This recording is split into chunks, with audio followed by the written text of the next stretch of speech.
Hello, my beautiful people. Welcome back to my channel. For those that are new, my name is Nelly. Today, we're going to be talking about signs that shows that this relationship is over.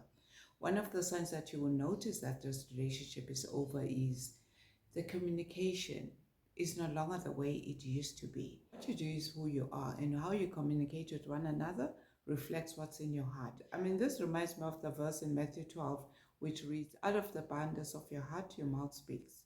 You may be quiet, but whatever you say, sometimes it just comes in a negative way.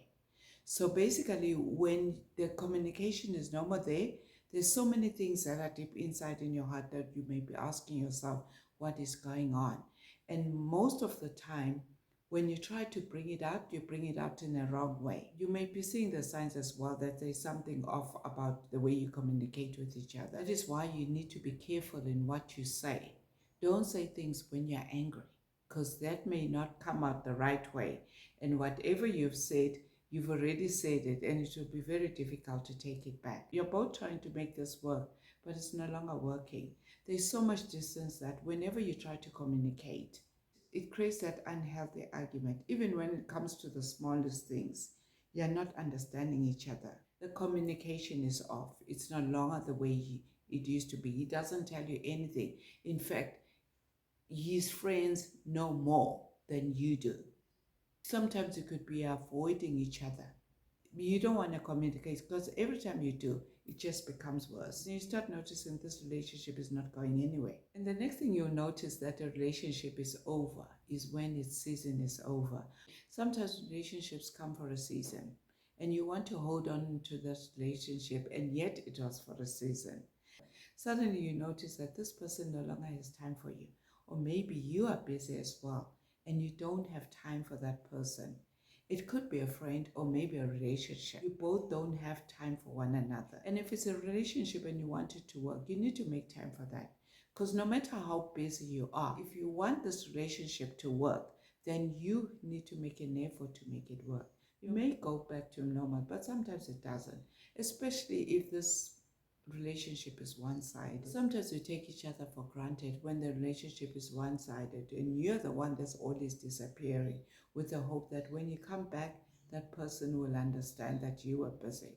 Everyone is busy with their careers or maybe work. But when it comes to relationship and you want it to work, you need to make time for that relationship. You both need to make that effort. It shouldn't be one-sided, because that person who's putting too much effort will eventually get tired. And the next thing you'll notice that this relationship is over when it's no longer pleasing God. You're trying to please that person rather than pleasing God. You also notice that you're beginning to change. Your praying patterns are no longer the same. So basically, since you're with this person or you're with this people, your conversations are more of worldly conversations. I'm not saying that all the time you should speak about the Bible, but you've noticed that since you're with this person or you're with this people, your conversations are now different. Maybe one of you becomes convicted enough that they repent. They know that they're sinning and they keep committing the same sin. Eventually, they stop asking God for forgiveness because they know they're going to end up doing the same thing. Slowly, you become a lukewarm Christian. Eventually, you stop being a Christian. So this is when you notice that this person is drawing, or these people are drawing you away from God. The next point, you'll notice that the relationship is over when you have that fear of being single. There's nothing wrong in being single. Some people are meant to be single and some are not. But you shouldn't stay in a relationship because you don't want to be alone. When fear is overtaken by love, which means the love is all gone, what is left in there is just fear. The fear of being alone can make you stay in a relationship that is no longer there. Maybe sometimes a toxic relationship or even abusive relationship, because you don't want to be single. You know that this relationship is over, but you're being held hostage by fear. And the next thing that you notice that this relationship is over is when your desires are different. You're both not agreeing on the same thing. Sometimes your desires may be different, but it comes to a point where you both meet, where there's a connection. You find yourself, you're agreeing on one thing. But when you're constantly disagreeing with one another, then it will boil up to that unhealthy argument.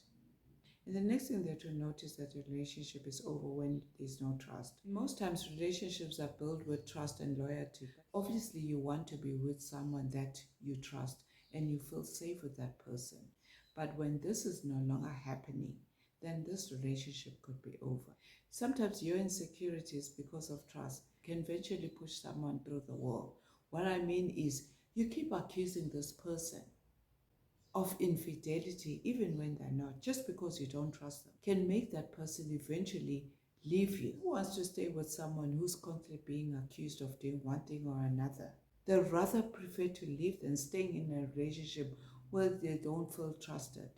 You have no peace, which comes to the next point.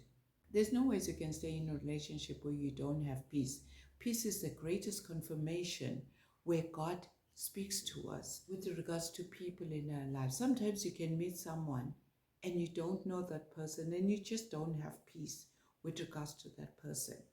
Then that could be a sign. Either you need to find out, or maybe you just need to pray about it and ask God to give you an answer. What is it about this person that I don't have peace about?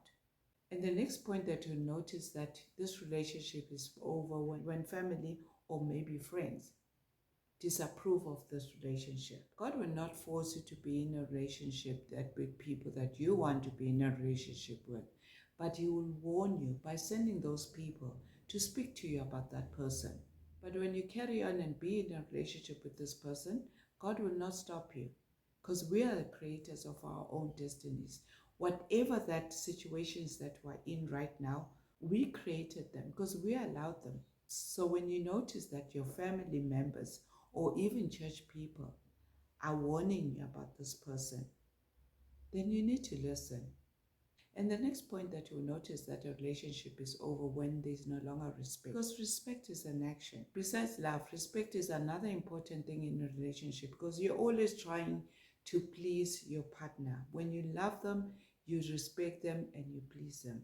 But if you're going to start disrespecting them in public or anywhere else, then there's no longer love.